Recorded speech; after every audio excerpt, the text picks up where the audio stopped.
What is up, everybody? Welcome to the Knowledge Check. I am Eric, and welcome to this new YouTube channel. For those of you that are coming over from the Knowledge Check podcast, welcome. Thank you for your support and kind of getting us here. For the newcomers, welcome to the channel. Super excited to have you here, and just kind of cover different topics on D&D that I think would help dungeon masters, and honestly take an approach that I don't see a lot of on YouTube. And so, yeah, that's why this channel exists. Welcome. And I thought no better way to kick off the new YouTube channel than covering the topic of prepping to run a game for new players. So obviously, being somebody that's into D&D and enjoys playing D&D, you want to have players coming into your group. Or if you're just wanting to start DMing, you're going to have to find some new players to run the game for. And I'm in a really great position where I got asked to come run a short session for a family of four. And my wife is going to play D&D. Finally, she is going to participate. And so none of them have played D&D before. The dad of the family played it years ago, different edition. So 5e is a new experience for him. And so I sat down and started prepping for the session and really wanted to take the approach of, okay, the function of this is just to get them comfortable with the game and to get a couple of them hooked. So the backstory on this family: the son has recently discovered D&D, has started reading through all the books, building characters for fun, and he really wants to run the game for his family.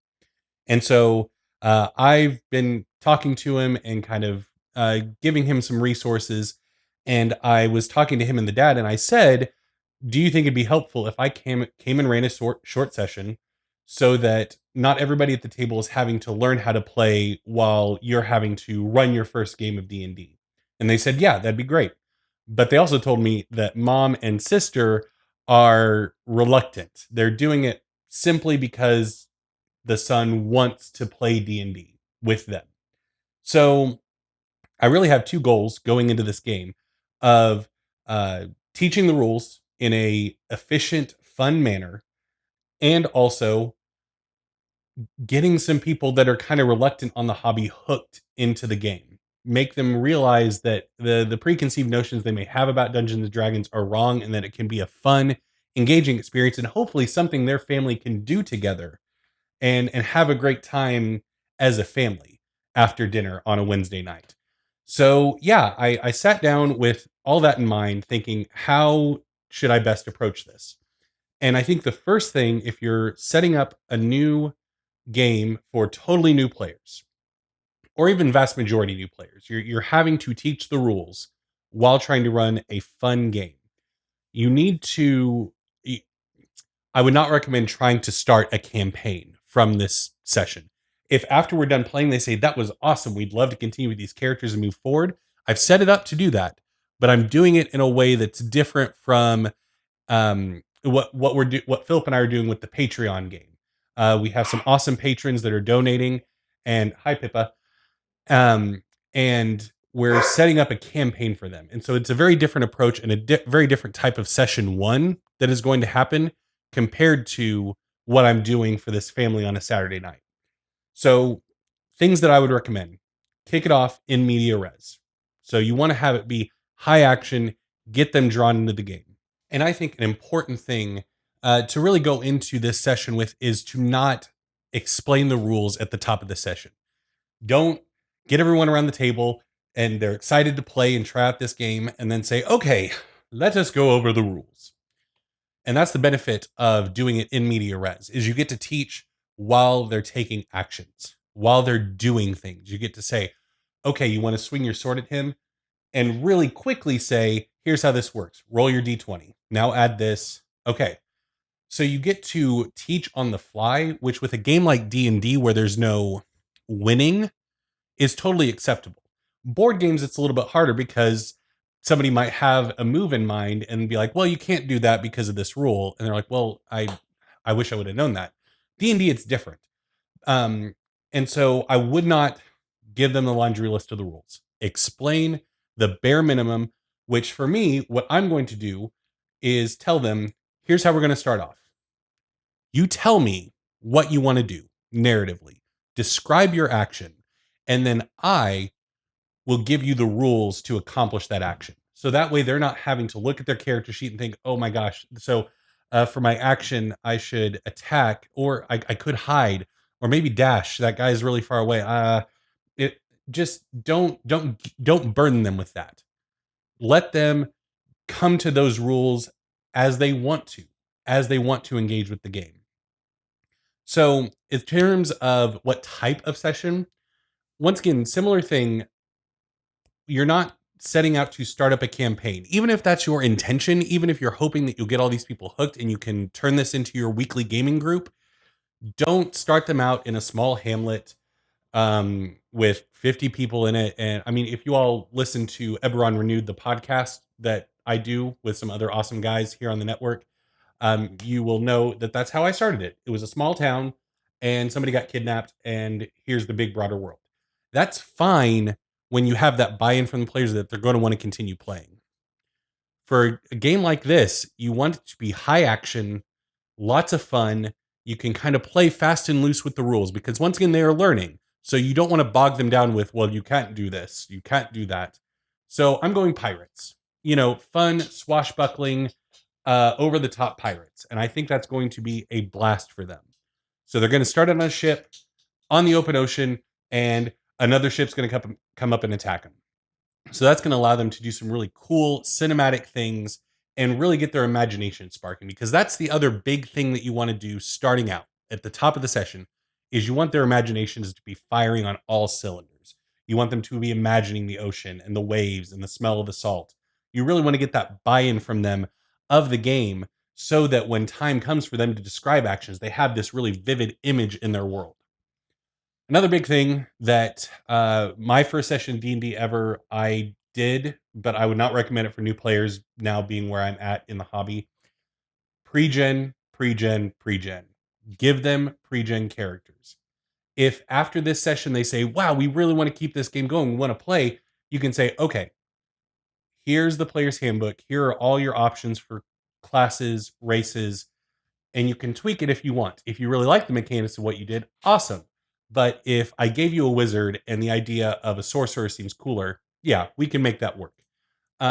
Just don't burden them with all the rules. Don't make them build a character, because those of us in the hobby know it's one of the most fun things you can do is building a character. Dungeon masters out there, you would give anything to be able to build a character and play it for 10 levels.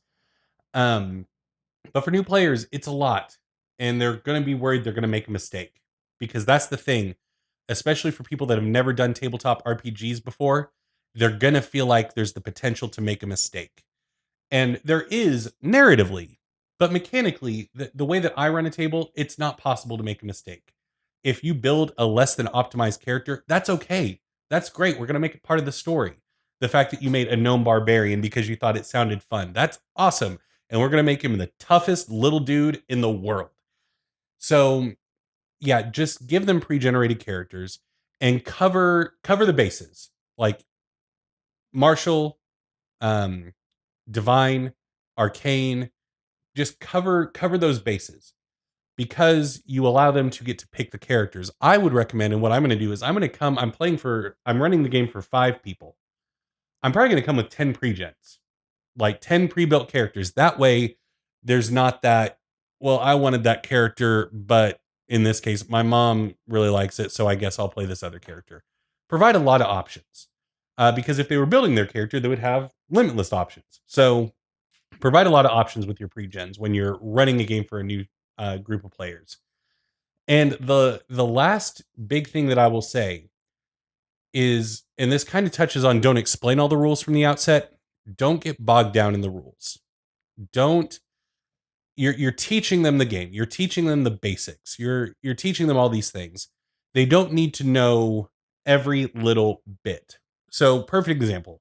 A rule that I think is very important and is overlooked a lot of times is the spellcasting rule with bonus actions.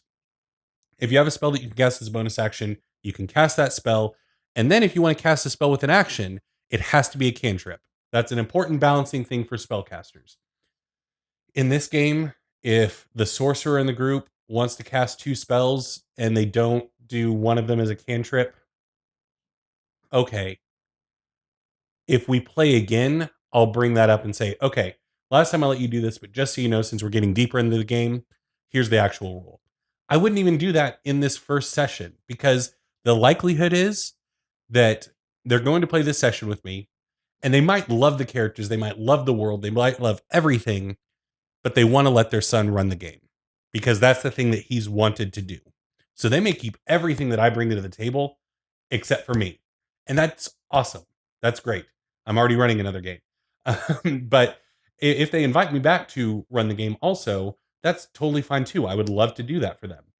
But don't get bogged down in explaining every little rule because you might have another dungeon master. In my case, if you're just introducing the hobby to a group of people that you don't regularly game with, just let it flow. Let it be fun. Let them engage with the story. And if they want to swing on a rope and fly 60 feet through the air and land in a downward swipe of their cutlass on the skeleton that's invaded their ship, go for it.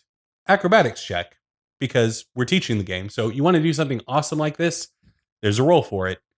And then roll your attack. And the last big thing, and something that I'm having to check myself on, house rules. House rules and homebrews. Don't do them. If you're teaching the game for the first time and you're not sure that you are going to be this group's regular dungeon master, or if you're just trying to teach the game in general, I would leave house rules at the door. Like a lot of my house rules I love, and I forget that they're house rules. Like for initiative, I group enemy types and put them in the same initiative slot just so I don't have to roll initiative 12 times if I have 12 goblins. Um, that's a house rule that I have, and it simplifies combat, makes it easy for me. I'm probably going to not do that. I will run initiative rules as written. And then maybe the next combat, if we have a couple combat encounters over the course of the session, tell them, okay, now I'm going to do this thing that I think makes things run a little bit faster. Maybe I might do that. And the other big thing with the house ruling and homebrewing, my wife, who is playing D&D, and I want to do everything I can to empower her to love this hobby. She started throwing out character ideas to me before looking at the player's handbook, before looking at anything. She started throwing character ideas at me. And every single race that she brought up is not in D&D. And I told her, listen, if we were starting up a campaign, I would work with you. I would make it possible to play one of these races and fully realize your character concept that you want to play. But we're trying to learn the rules. We're trying to introduce the game to people.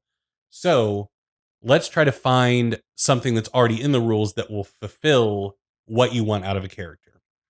Because as a dungeon master, I am all about player empowerment and letting them fulfill what they want to do. But this is a special circumstance, and you should treat introducing the hobby to new people as a special circumstance. You should guide them into it with the rules as written, and then you can start to introduce house rules. But the other thing is, if I introduce a bunch of house rules in this session, and then the son takes over the game, he's going to look at the player's handbook in the DMG and be like, "What? Where's the rule about initiative? Like, I remember Eric doing something with the initiative order. Where is that rule?" And that's unfair to him, and that's unfair to them, because then if the son comes in and runs initiative as written, and I had my cool homebrew in there's going to be a disconnect, and it's going to fall on him for not being as good as me, which is dumb. I don't think we should rate dungeon masters in that way. Every dungeon master is different, but that thought is going to be in the back of their minds if I introduce a really cool house rule that he doesn't know about and he just runs it as written. So I hope you all enjoyed this video.